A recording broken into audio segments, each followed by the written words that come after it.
Good morning, everyone. I am Dr. Myra Uruga, the Assistant to the Vice Chancellor for Academic Affairs, Research and Publication of UP Open University. And I will be your moderator host for today's research conversation. This research conversation on open science is a joint collaboration between the Office of the Vice Chancellor for Academic Affairs and the UPOU Research and Publication Committee. Primarily, it aims to disseminate and increase the awareness of UPOU stakeholders as well as the public on the concept and importance of open science. Today's topic is openness in science, revisiting our values of scientific inquiry at the UP Open University. We are privileged and honored to have as speaker Dr. Alexander G. Flor from the Faculty of Information and Communication Studies of the University of the Philippines Open University.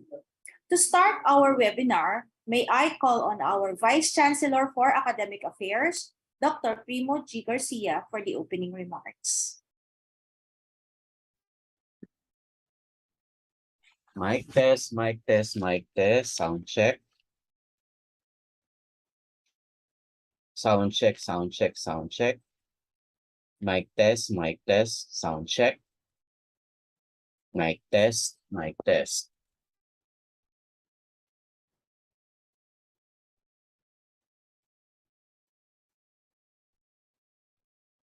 Good day.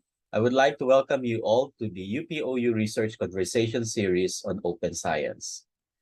Since its creation in 1995, the UP Open University has been characterized by the term openness. As we all know, UPOU has been mandated to make quality higher education more accessible to more people. The philosophy of openness is part of the essence of UPOU. It underpins much of the university's operations, and as part of its public service initiatives, the university has shared open educational resources and delivered massive open online courses to address diverse learning needs. In terms of research, the university has 2 open access journals and created an open repository for the sharing of scholarly work to a wider audience. In view of its strategic goal of pursuing open and impactful research in the coming years, the university is organizing a series of discussions on open science. According to UNESCO, open science is based on the values of quality and integrity, equity and fairness, collective benefit, diversity, and inclusiveness.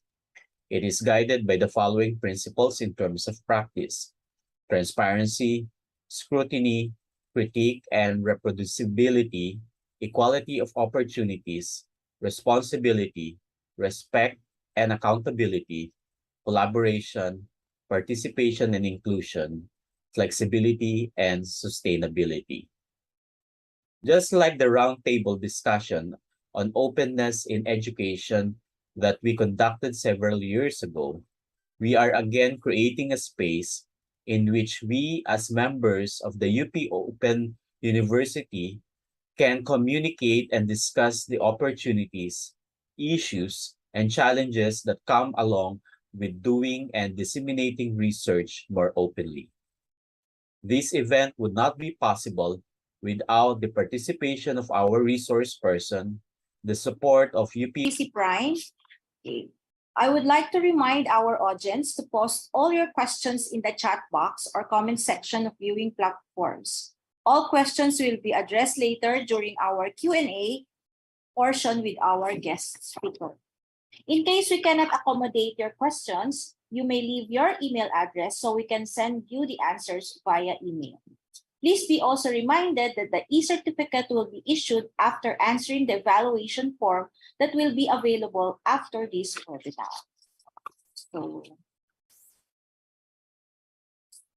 for our speaker for today, our speaker is Professor 12, UP Scientist 3, and Chair of the Doctor of Communication Program of the UPOU Faculty of Information and Communication Studies.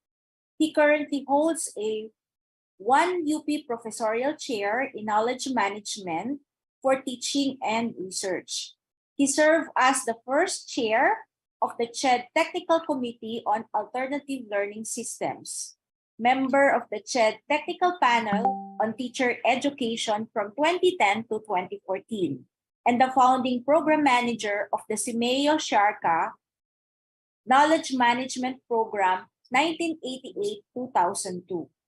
He has worked with the University of the Philippines since 1976 and has served as technical advisor in 18 countries under official development assistance missions. Dr. Flor authored the following books: Broadcast-Based Distance Learning System, UP Press 1995, E-Development and Knowledge Management, Sharka 2001, Ethnovideography, Sharka 2002, Introduction to Development Communication, UPOU Sharka 2003, Environmental Communication, UPOU 2004, and Innovative Strategies and Frameworks in Climate Change Adaptation Research, IGI Academic Publishers 2018. Dr. Flor was UPOU's Vice Chancellor for Research and Development from 2002 to 2004.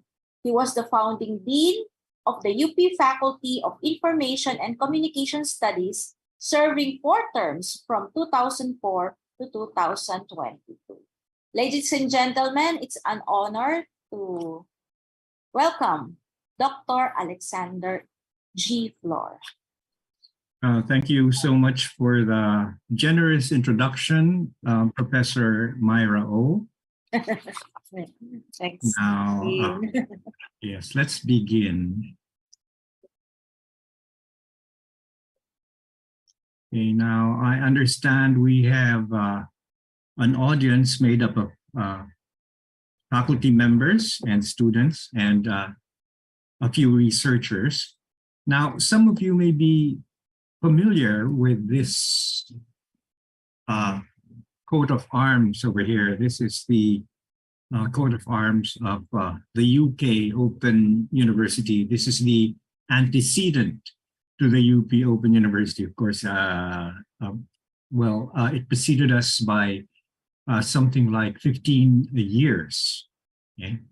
Now, in 2014,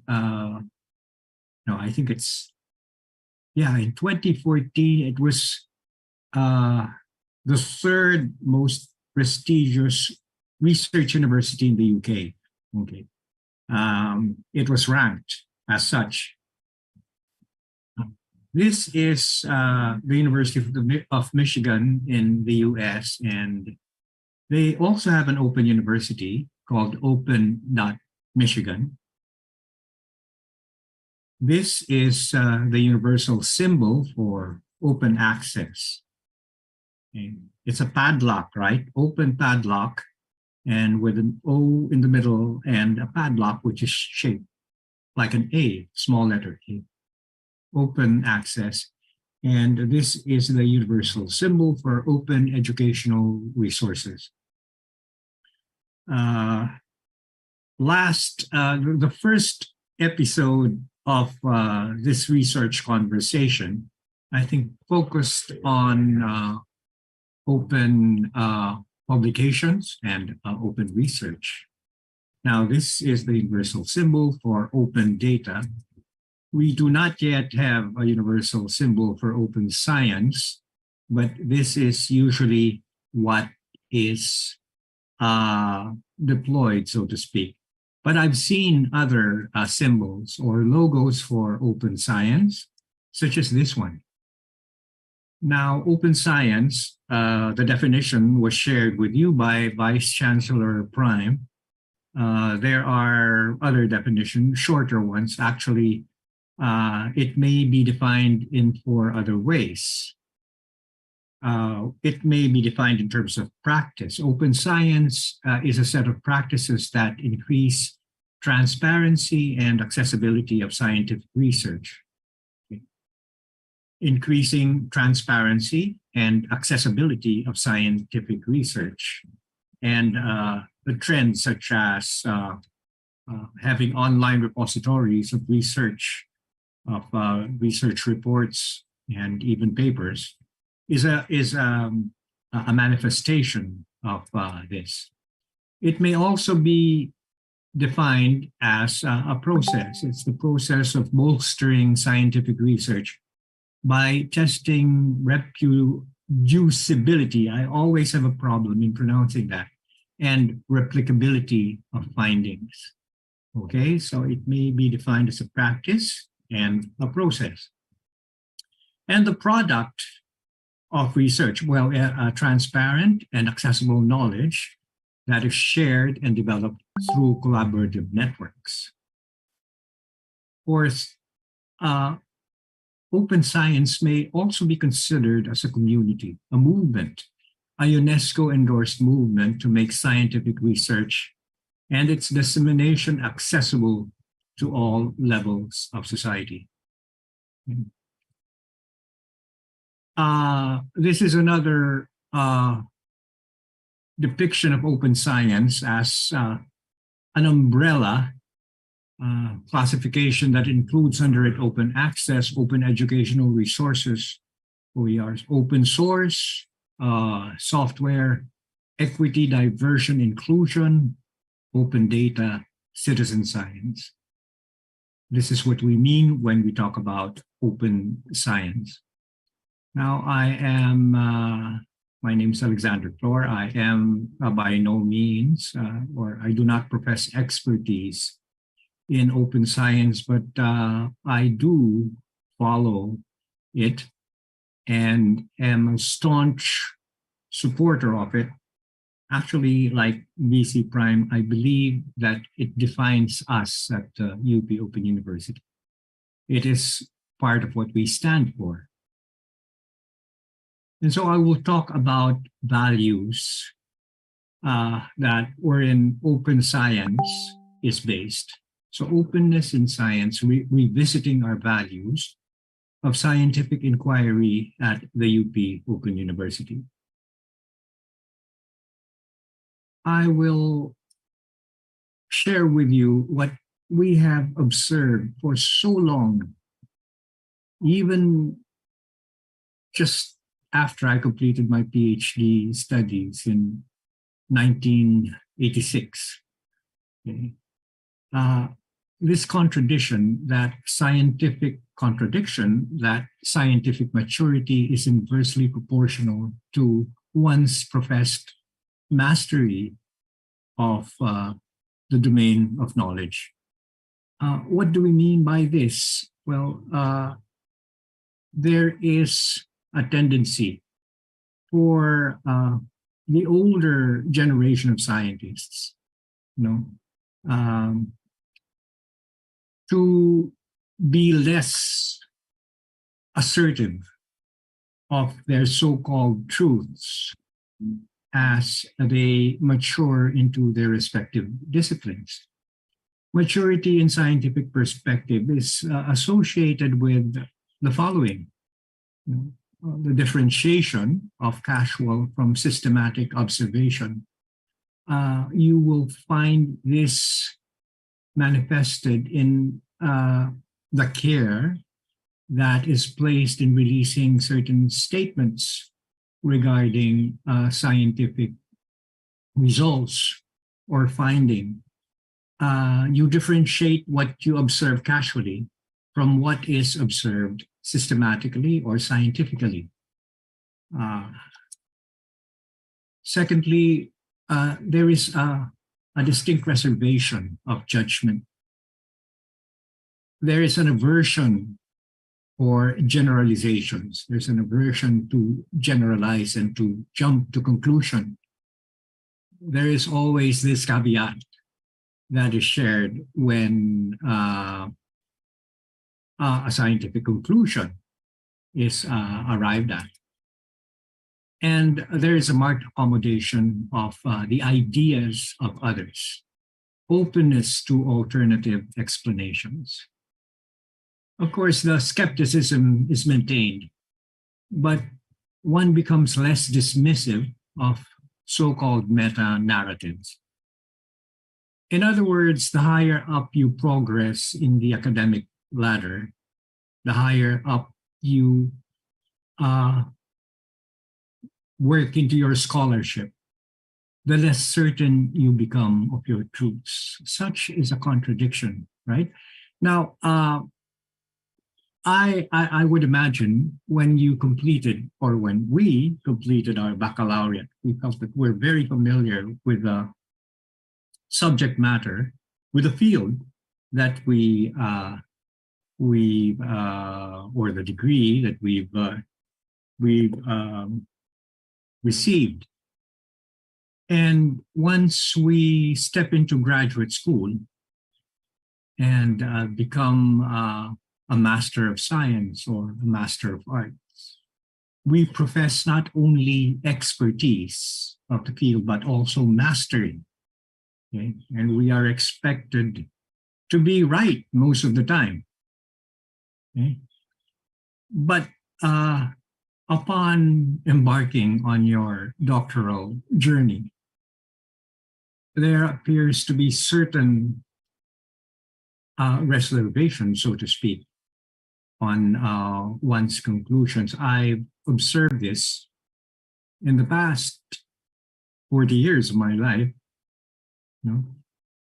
as the turning point begins in the dissertation process. The dissertation process signals the turning point. Okay. Now, let me share with you some dissertation titles that our doctoral students recently completed. These dissertations may actually be accessed in our online repository called Upload: Communicative Constitution of the Partial Voluntary Collective, a ventriloquial study of authority in leadership development communities. Weaving Rhizomes, an onto-epistemological approach in communication research creation. Prison inmates' experiences in the Gorgona penal colony, Italy, towards a theory of communicative support. Highly skilled Filipino gay men in Bangkok, a queer intercultural communication study. Discursive and pedagogical counter-imperatives in textbook tasks, a critical political communicative inquiry. Theory of organizational agility through communication, the Scrum model. And the Word became flesh, Economies of John 1:14. Pearl of Peace, unmuting women's voices in peace building.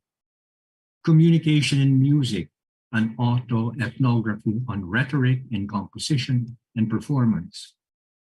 The COVID-19 infodemic in the Twitterverse, characterization of misinformation spread and Twitter bot mediation by critical mass, energy decay, chaotic co-entanglement, and node synchronization using multi-layer spectral visualization and quantum wave simulation. These are recent doctoral communication dissertation titles. And 10 years ago, many of these dissertations would have been shot down at the proposal stage alone if it were proposed in a higher educational institution, which is not the UP Open University. Our openness for the blurring of the boundaries of the disciplines is one of the things that would characterize us. Communication in music, misinformation in studying misinformation through quantum physics methods. And the Word became flesh, Economies of John 1:14. Okay. Now, there have been, through the years, disciplinary trends that we've embraced. Okay. And our epistemologies of choice evolved from multidisciplinary epistemologies to interdisciplinary epistemologies. Can you spot the difference? First you have different disciplines involved in the investigation of phenomenon and research. Then this moved on to these disciplines speaking with one another, so to speak. Okay. And it has moved to transdisciplinary epistemologies towards the 90s and so on. Okay. When it comes to ontologies, we have shifted from unidisciplines to pluridisciplines to pan-disciplines, where borders are actually transcended. Okay. And here are values, traditional values, which we associate with scientific inquiry. First one, of course, is skepticism. We question established or dominant explanations of phenomena. But there is openness. We do not dismiss theories outright without proper study. There is interest in both the plausibility and probability of a hitherto unexplained phenomenon or phenomena.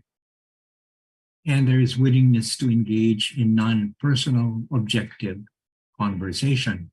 Okay, I would emphasize the phrase non-personal, okay, because science is always, well, of course, some of my colleagues may disagree with me, but there is a tendency for us to divorce ourselves from what we are studying, unless, of course, we regard ourselves as part of the phenomenon which we are studying.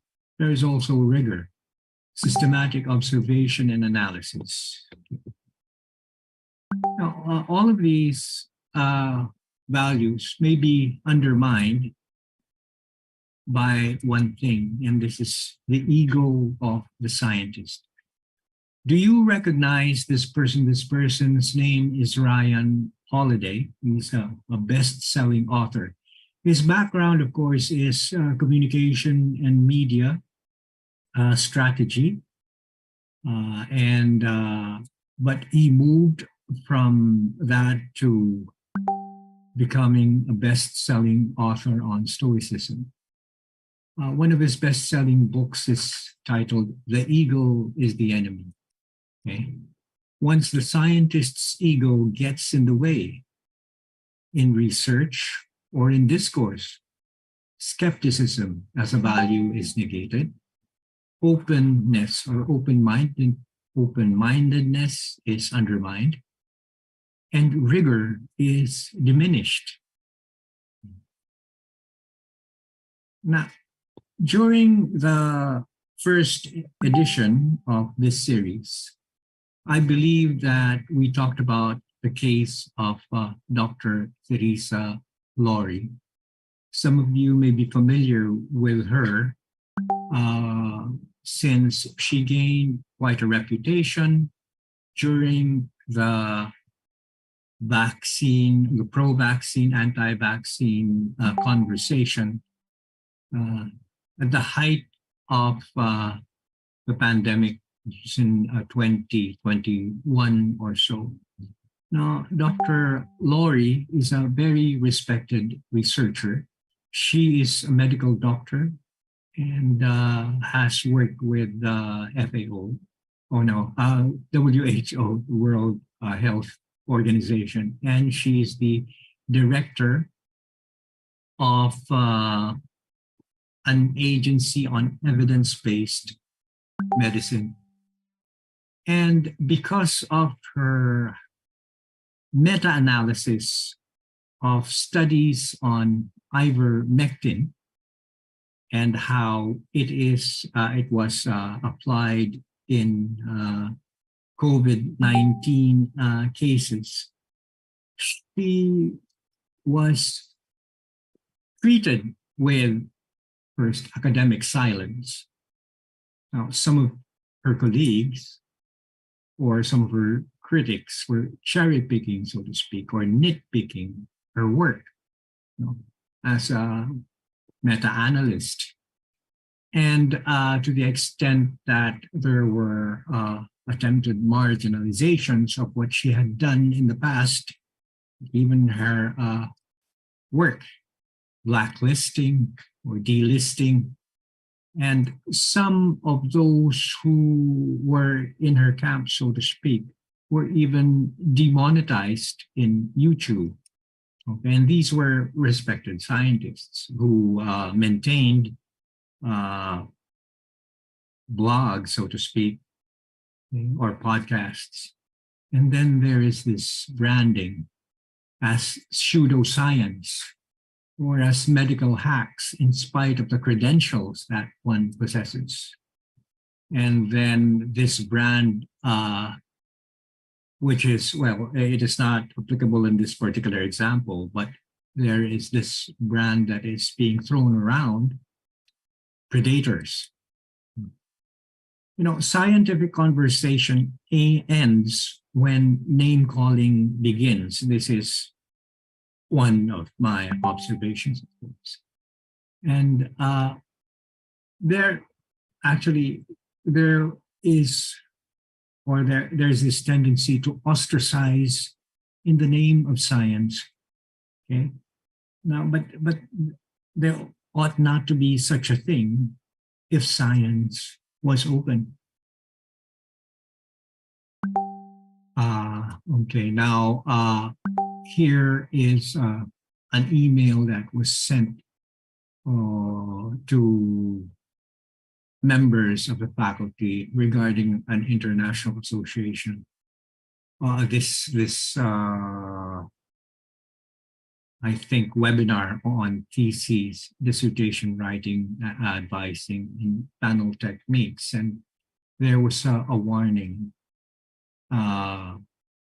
that this was flagged as a predatory journal conference organizer in 2016. Of course, we know little about this association, what they are doing, but would it be fair really to brand something or somebody, or even a publication for that matter, as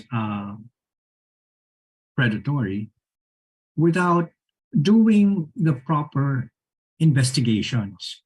You know, as scientists, we have to do a scientific inquiry, right, before we arrive at our conclusions. So, in all probability, the person who issued these emails had the best intention in mind, and in all probability, they were correct in their judgment. But I feel that open science tends to reserve judgment, not to jump at conclusions, unless, of course, a scientific investigation is conducted. Okay, now there are several disconcerting trends.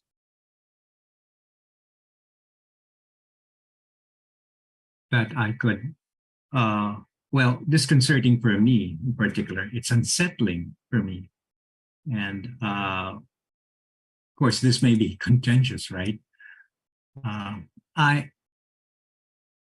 You see here the title page of a feature article from Springer Nature. It came out in October of 2022. Springer Nature is one of the most prestigious journals in science. And they featured in October 22 5 researchers. This feature article titled "5 Researchers Share Their Stories: Racism in Science." For some, racism in science is a constant hum. For others, like violent blows. racism is deeply entrenched in the academe, and it is driving people out. And it presented 5 cases of such. Okay. The disconcerting or unsettling trends that I'm referring to is control. Somebody controls what is being published or what is being researched and what is funded. You know? And the conditions under funding. There is subtle racism in the making of choices or in the mechanisms that are involved. Compliance mechanisms. There are quality review committees which employ comparisons. Ethics review committees. And then the so-called center periphery science establishment, not to mention censorship, as we've seen in the case of Dr. Teresa Laurie, plus public censure and marginalization. And then this focus or this emphasis on the so-called impact factor of your publications, one's academic publications. Now, I'm going to show to you a comparative table of the top communication journals, communication being the discipline where I come from, and the top 5 medical journals. Compare their impact factors. The New England Journal of Medicine has an impact factor of 74.7. The number 1 communication journal, Communication Methods and Measures, has an impact factor of 8.0. The Lancet has an impact factor of 60.39. And Science Communication, the second rank, has an impact factor of 7.4. The Journal of Advertising has an impact factor of 6.5, ranked 5 in this area, while BMJ has an impact factor of 30.22. What does this show us? Impact factor is a function of disciplines, and yet when it comes to assessing one's performance, it cuts through the assessment, cuts through disciplines. The measure itself is blind as to the discipline where you come from. So the impact factor is based on a number of citations, and there is partiality towards certain disciplines, such as medicine or communication. So this system undermines our values, our scientific values, you know, of openness and participation and quality and so on. And it diminishes our practice, our praxeology, so to speak. But metrics and indices, indicators are by name indicative and should not be mistaken for that which they represent. I believe that this is self-explanatory. Indicators are indicators, and they should not be mistaken for what they represent. Output indicators are not the actual outputs. Outputs are not the actual outcomes. Scopus Web of Science index journals, must these indices shape what we call as valid truths. When we embark on a study on epistemology, we ask the question, what makes knowledge valid?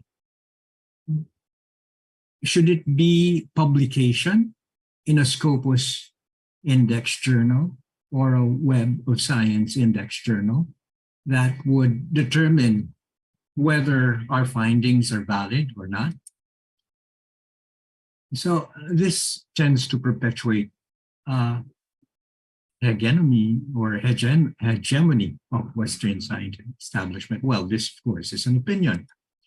And not to mention the exorbitant prices that limit circulation and access. Many of the Scopus Web Science Index journals are priced very highly, and so it limits the circulation of the paper that you published. If circulation is limited because of the prohibitive prices, then access to your research and to your research findings is also prohibitive. So in the 2019 ICA conference, UPOU delegates raised this inconsistency in a roundtable discussion of how high-end journals limit access to scholars in the global south. The 2019 international, I think this should be not ICA, this conference was held in Dublin. Okay. But there's a light at the end of the tunnel, so to speak. Today, major scientific publishing houses are opening up. Okay. Now, many are migrating to open access. There are now the publication of articles that are freely accessible to anyone worldwide. The catch here is that the author shoulders the cost, similar to which is the symptom of a predatory journal, if you will recall. Springer Nature, as I said, is one of the most prestigious journals or publishers. And it is now embarking on this transformative journals, Springer Nature, 40% more gold access research articles than in 2020. And this was in 2021. When we brought this up in the ICA conference, it was 2019. And this system of sharing research articles. Okay. Peer-to-peer sharing views of non-authors. In 2020, it was 683. The total in 2021 was 166. And in May, it went down to 35. But author sharing views, okay, also decreased during this time.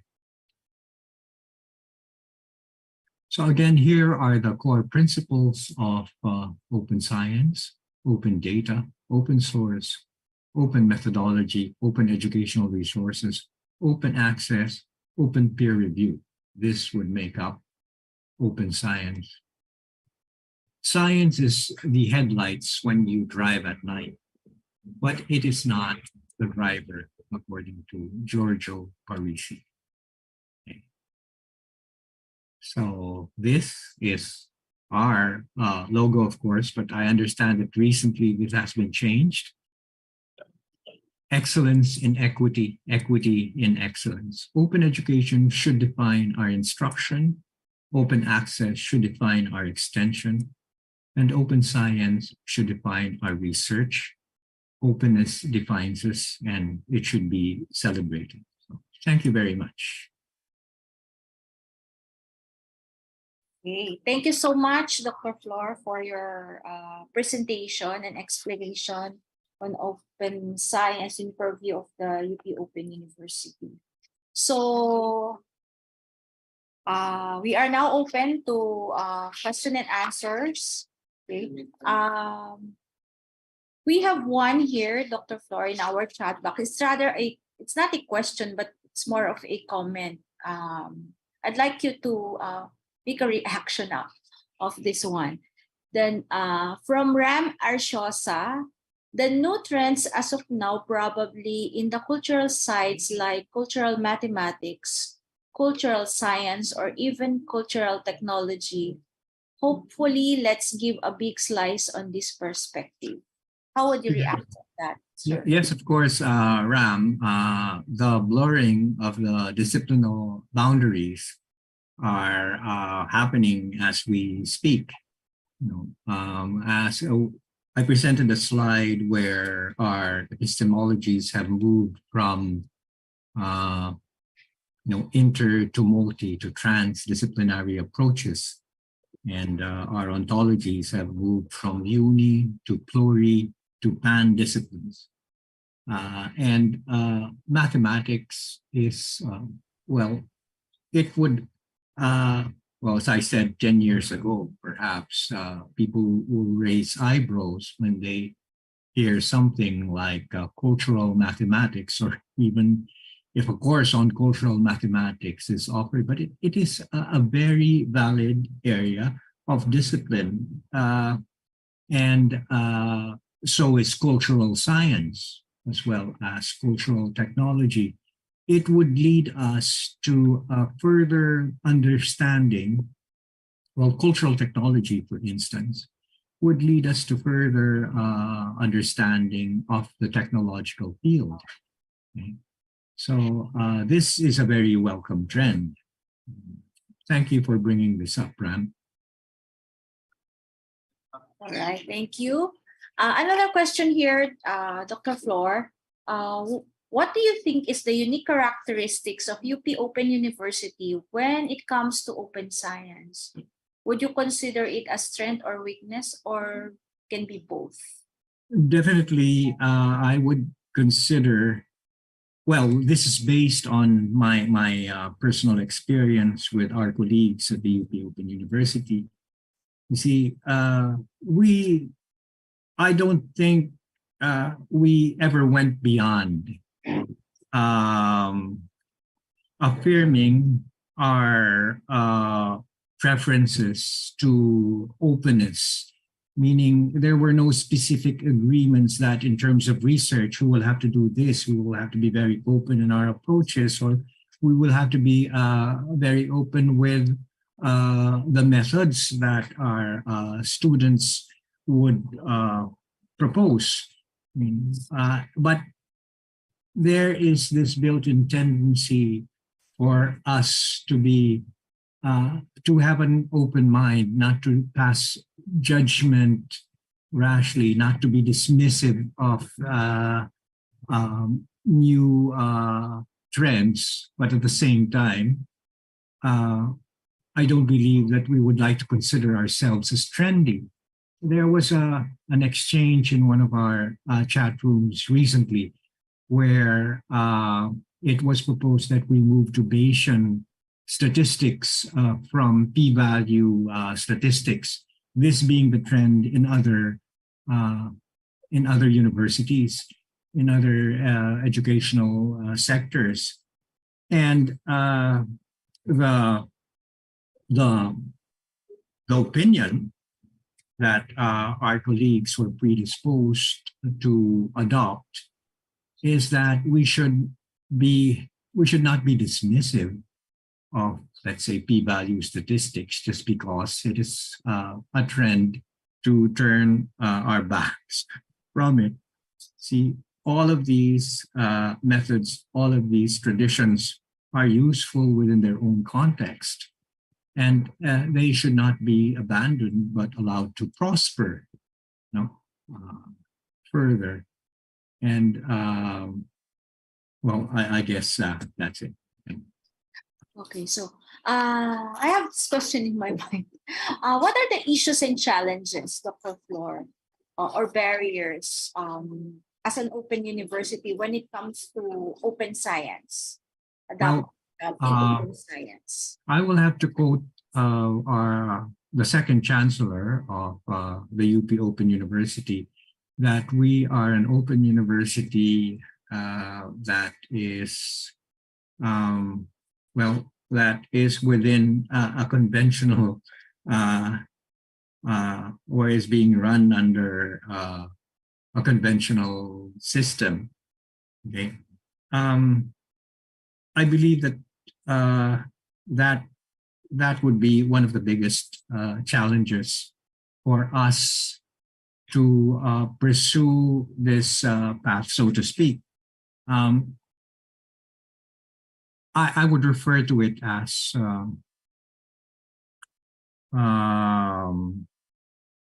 intramurals, the the tension between the different disciplines and even the different campuses. That one campus is by tradition more prestigious or more superior than another, and that it should be able to determine the agenda of another campus. That I think violates the concept of the university itself. Not to mention that we are supposed to be autonomous universities. Yes, our campuses are under one system, but that system would hold on to academic values that are more traditional and not associated with the UP Open University. So that is one constraint or one challenge. For instance, the imposition of certain policies on how we do research. The ethics reviews that I have seen would go beyond plain ethics assessment and go into the methodology itself, go into the theoretical framework itself, undermining the role of the advisory committee. Where is the academic freedom of those who advise the student if an ethics review committee would overrule them? That is one. Look, these are merely personal opinions, and I do not want to step on people's toes. But ever since we talked about quality assurance a couple of years ago, I had certain reservations on how quality in an open university is operationalized. Okay, and we may be following certain quality assurance methods or practices or even processes that do not apply to our being an open university. So these are the things that we really need to sort out. Okay? Of course, all of us should work towards quality, but quality from the perspective of an open university. Okay, thank you, sir. You've always mentioned ethics. Sorry, sir. We've been establishing ethical culture here at the UP Open University, and oftentimes I have encountered so many questions with regards to the processes of doing ethical review. Okay, ethical soundness. Therefore, any suggestions you would like to add? Kasi we are starting off, I keep on saying to the Research Ethics Board that we are a unique university, primarily because we have an open access. We practically practices open data, right? With the upload that we have in our system. So do you have in mind any suggestions on how we would be able to augment the disparity or contradictions of one purview to another, sir? Well, first of all, Doc Myra, I'm not an expert in ethics, okay, in research, and I would defer to the experts within our midst. But my observations regarding ethics committees are not based on my experiences with the UP Open University. As a matter of fact, I feel that the group spearheading our ethics reviews have done quite a commendable job in accommodating disciplinal concerns. I have no problem with ethics reviews for medicine, for nursing, for certain traditions, in fact, of research where you have you would have research participants that may be disadvantaged in the conduct of the review. No problem whatsoever with that. But I have seen uh, in other campuses, for instance, that research that have been vetted and or research proposals that have been approved by advisory committees are being held hostage by the ethics committee. And I don't believe it is not because of ethical concerns, but because of because of methodologies or theoretical frameworks adopted or the research tradition which is being employed. We could see this in the forms, the forms that are being filled up by ethics members of ethics committees of certain campuses. It infringes upon the role of the advisory committee. This is what I feel is happening. And of course, this is merely an opinion. As I said, it's a casual observation. It is not something that I have subjected into a research study. But in our case, our ethics review committees have been open to or have been accommodating suggestions from the different faculties, or from the different programs. That is what I'm sure of. Okay, thank you, sir. Another question here is, what do you think is the best practices of UPOU or other universities when it comes to openness? And what other practices should be improved, or are there any others? Okay, I believe part of open science is collegiality. Now,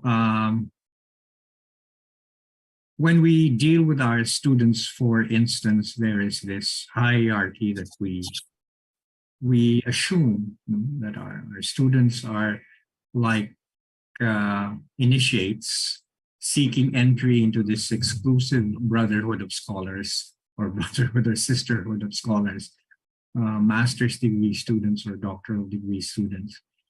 And hence the decisions that are proposed by our so-called juniors are well, we have a tendency not to give it much credence.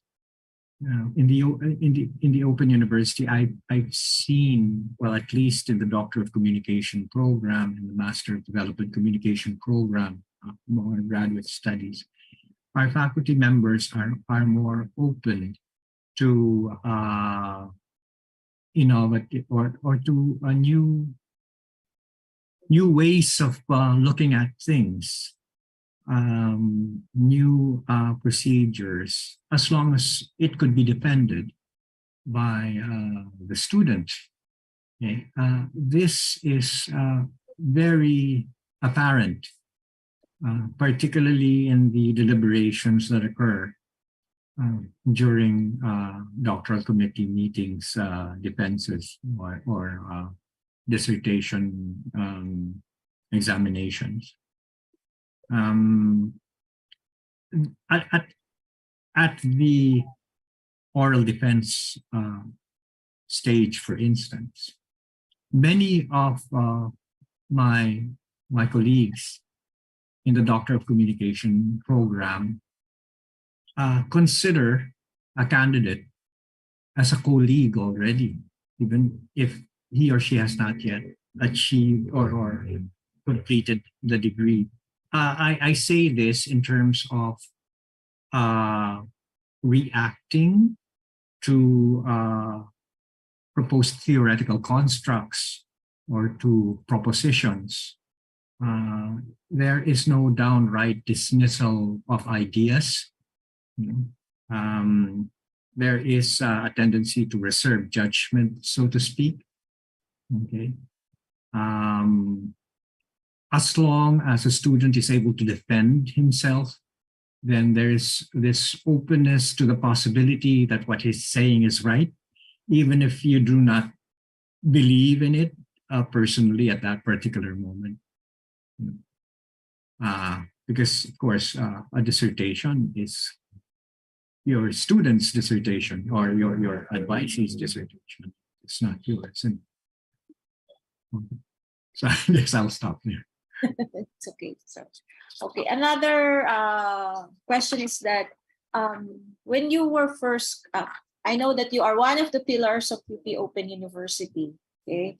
So when you first conceptualizing, or when you are nung beginning po ng UP Open University, have you thought of that eventually we will be encountering open science, open data, etc., etc. Since in the beginning, di ba po, we started off as blended learning. Am I right, sir?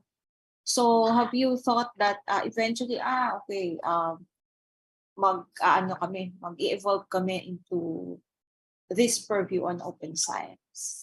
Myra, for the record, I wasn't among those who established the Open University in 1995. Yes, I was part of the faculty of the college, then the Institute of Development Communication, and we worked on one of the programs, but the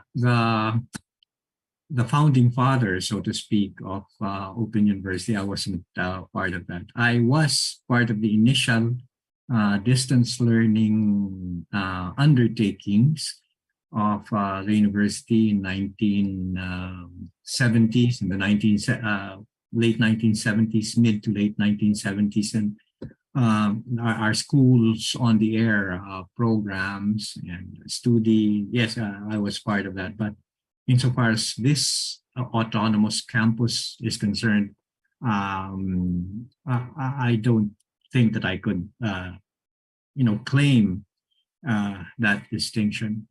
But it's an open university, even during the early years of my involvement, and that would be the early 2000s, 2002 onwards. There was an unspoken sentiment that this is what will define us.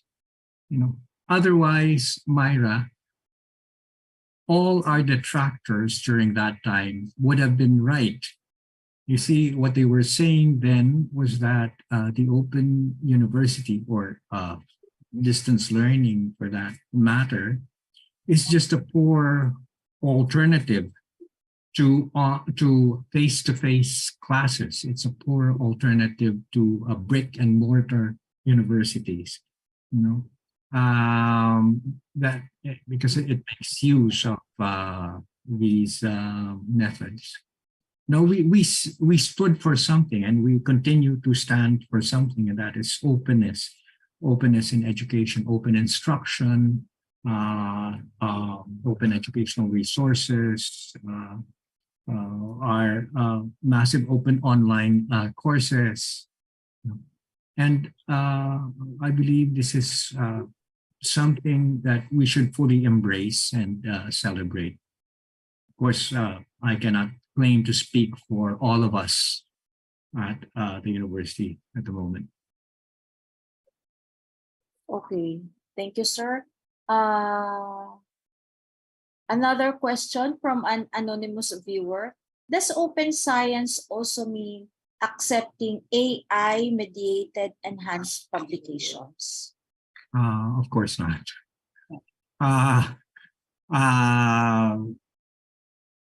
Artificial intelligence is as defined. It's artificial. For one to claim that it is one's work when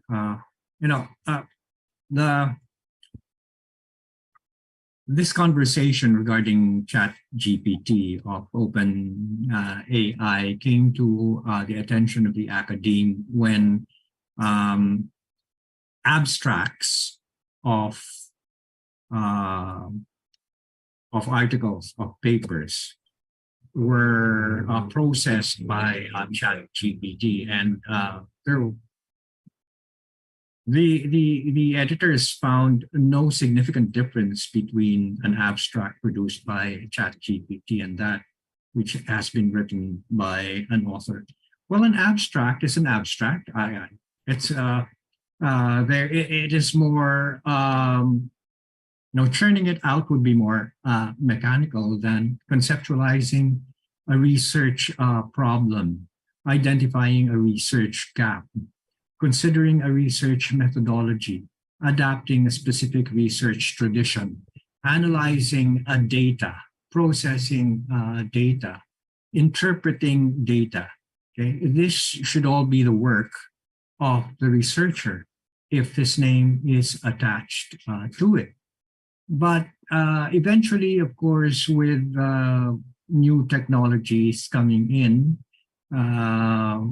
faster computers coming in and more powerful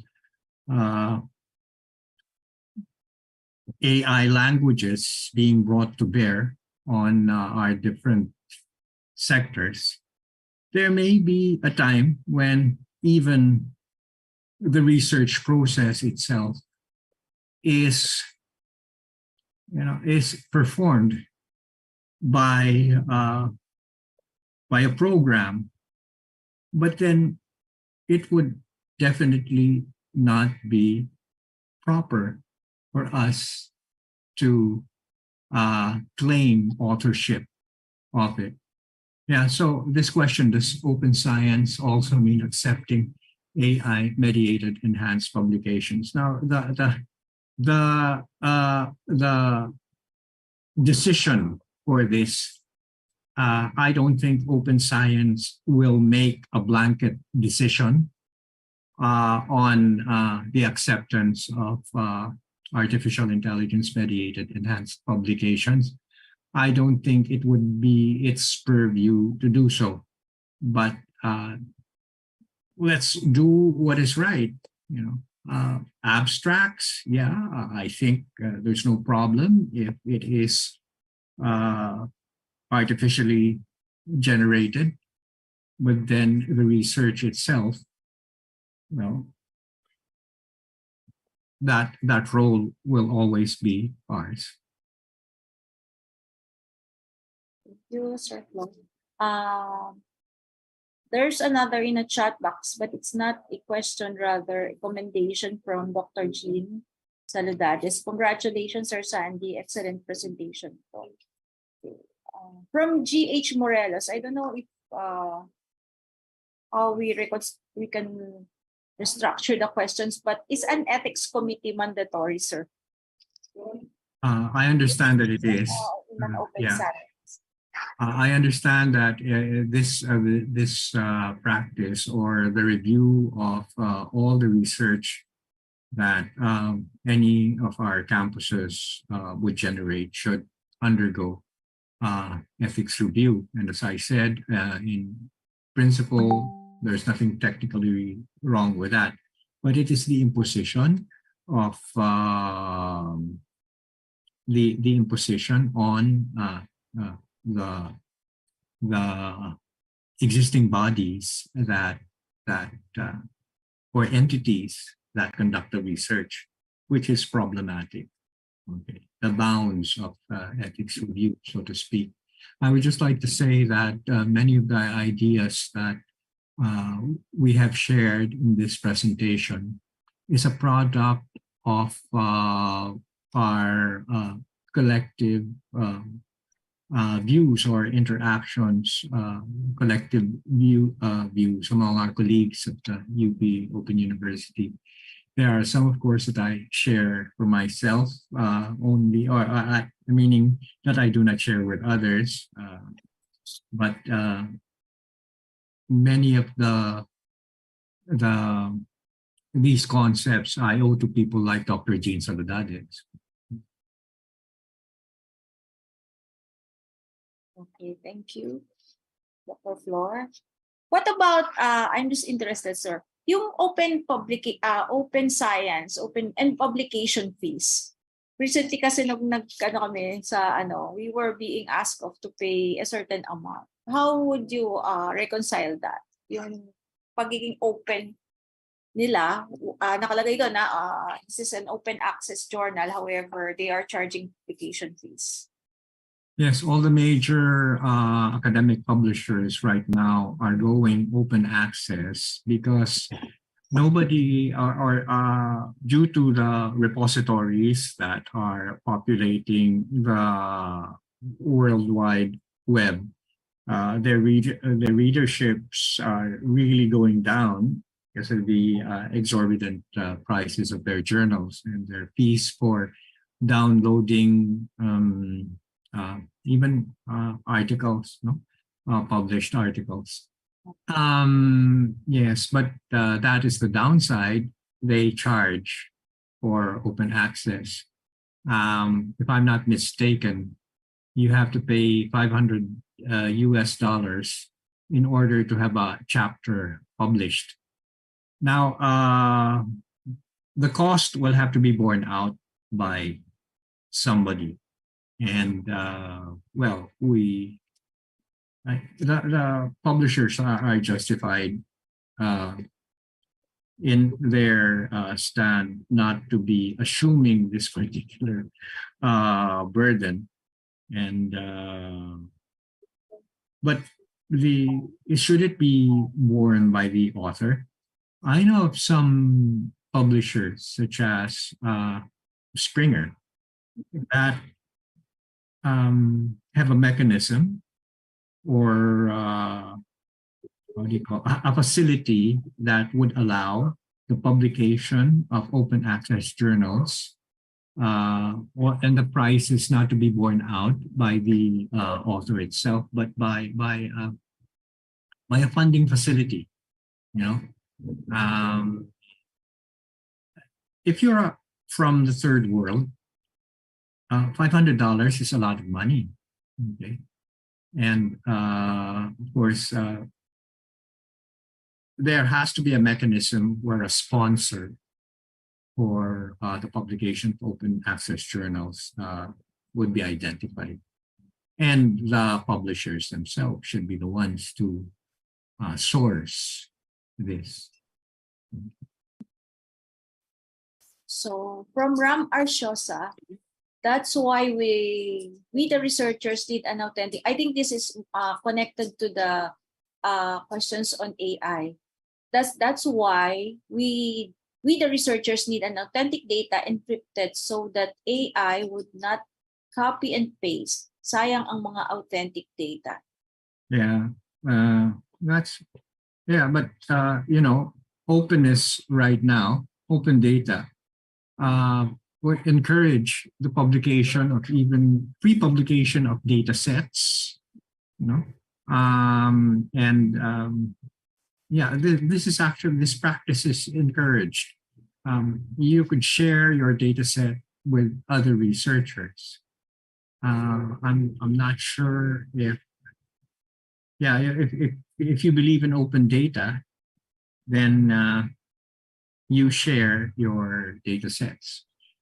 But this thing about encryption, Ram, Dean Diego shared with me a YouTube video, I think last week, where with new quantum computing technology, decryption could be done instantly.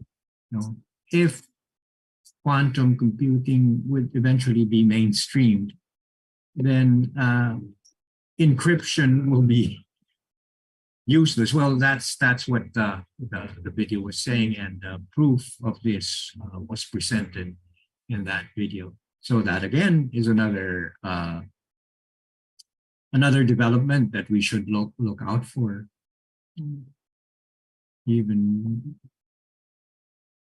Okay, so there's another one here, Dr. Flor. Open science is a big umbrella with subsets of open access, source, citizen science, etc.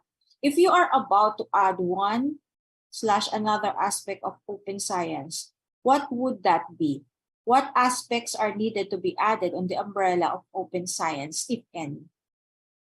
Would you have any ideas from the person who? I don't know. This was just posted in the Hangout chat room.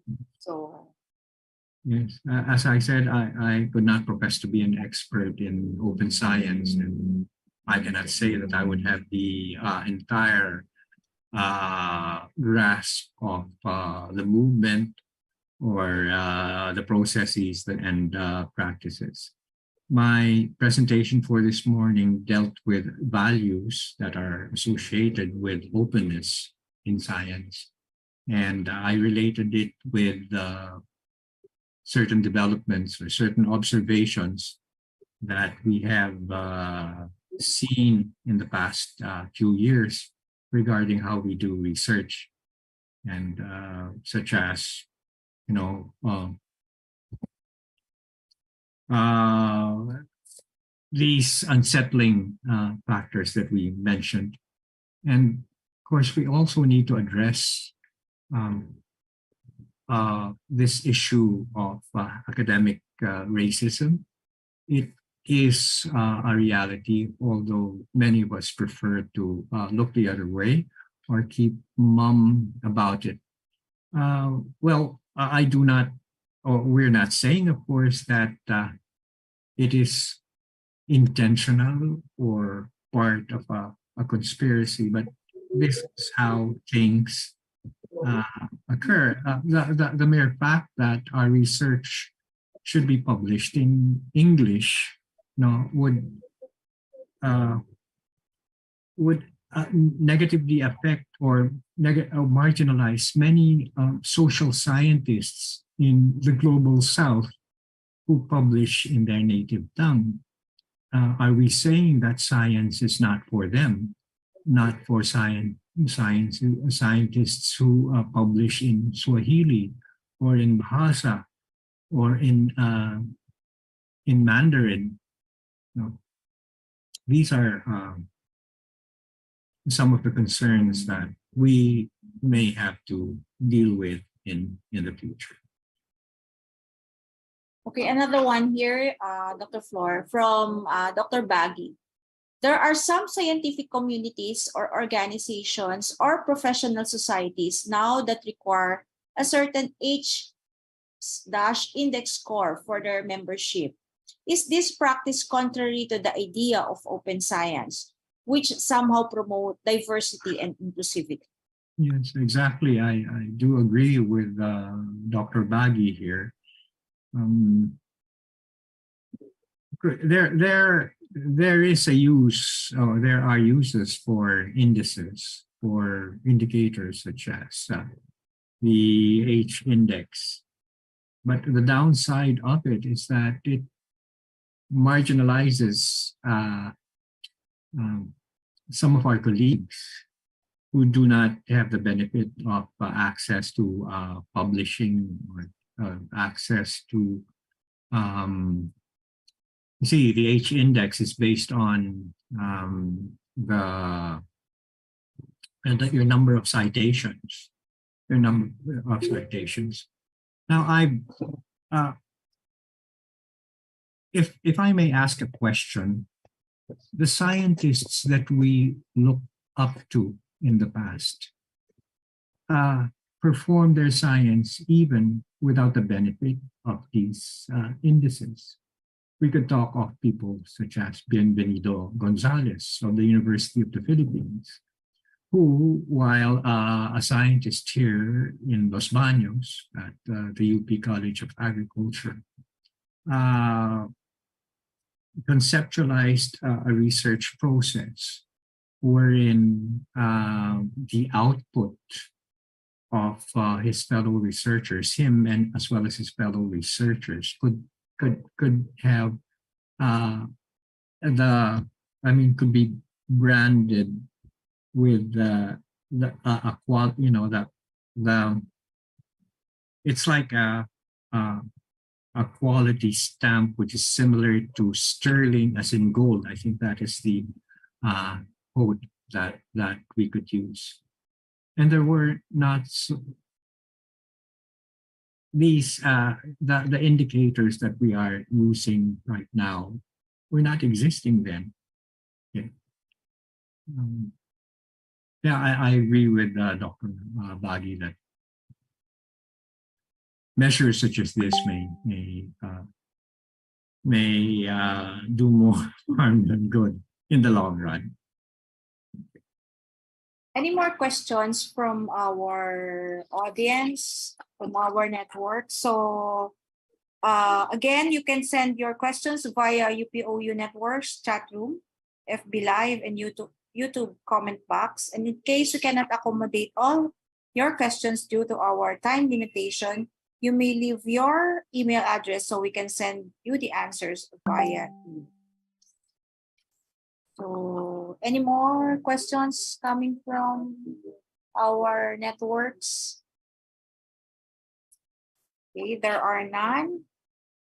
With that, I'd like to thank Dr. Flor for answering all the questions and for your presentation. We definitely learned a lot from the topic you have discussed this morning. And as I talk, okay, wait, there is another comment, sir. No more questions from the, okay, thank you, Lexter. So as a token of our gratitude, we would like to award this certificate of appreciation to you, Dr. Flor. Can we flash the certificate, Lexter? Lexter?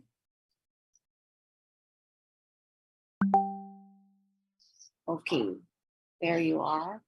So UP Open University Office of the Vice Chancellor for Academic Affairs presents this certificate of appreciation to Dr. Alexander G. Flor for delivering a talk on openness in science, revisiting our values of scientific inquiry at the UP Open University.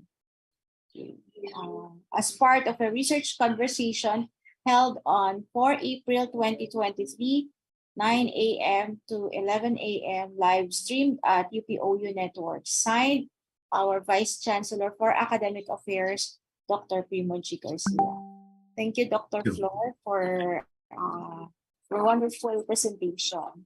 So in behalf of the Office of the Vice Chancellor for Academic Affairs and the UPOU Research and Publication Committee, I'd like to thank you, Dr. Flor, for accepting our invitation to talk about open science in our this is the second of the series of the Open Science webinar.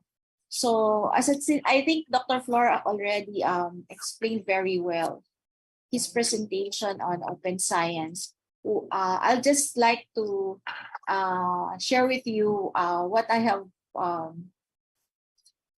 jotted down a while ago. So there are 3 P's that Dr. Flor has mentioned. The 3 P's are NSC, product, practice, and process, as well as the C is the community or endorsement of movement. He explains the somehow framework of open science, also called the core principles, okay? Open data, open publication, those constructs.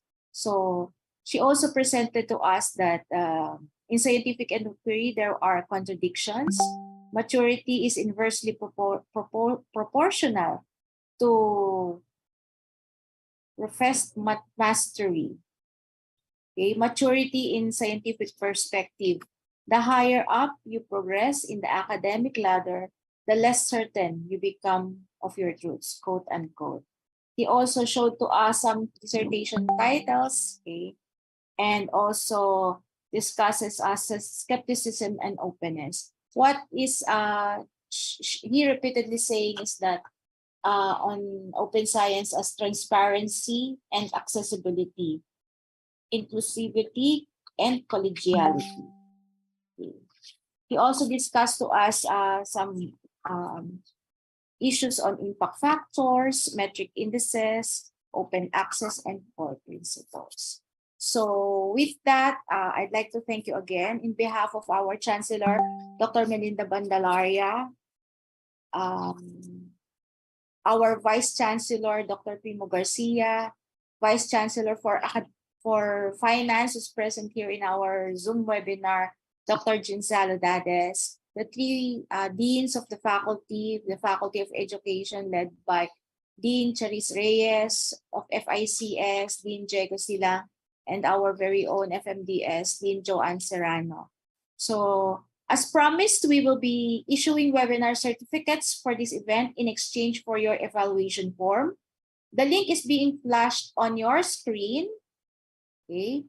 Please be careful in typing your name, double-checking all information before clicking the submit button. The e-certificates will be emailed within 48 hours after you have accomplished the evaluation form. Again, thank you very much, and we hope to see you again in our next research conversation. Thank you. Have a good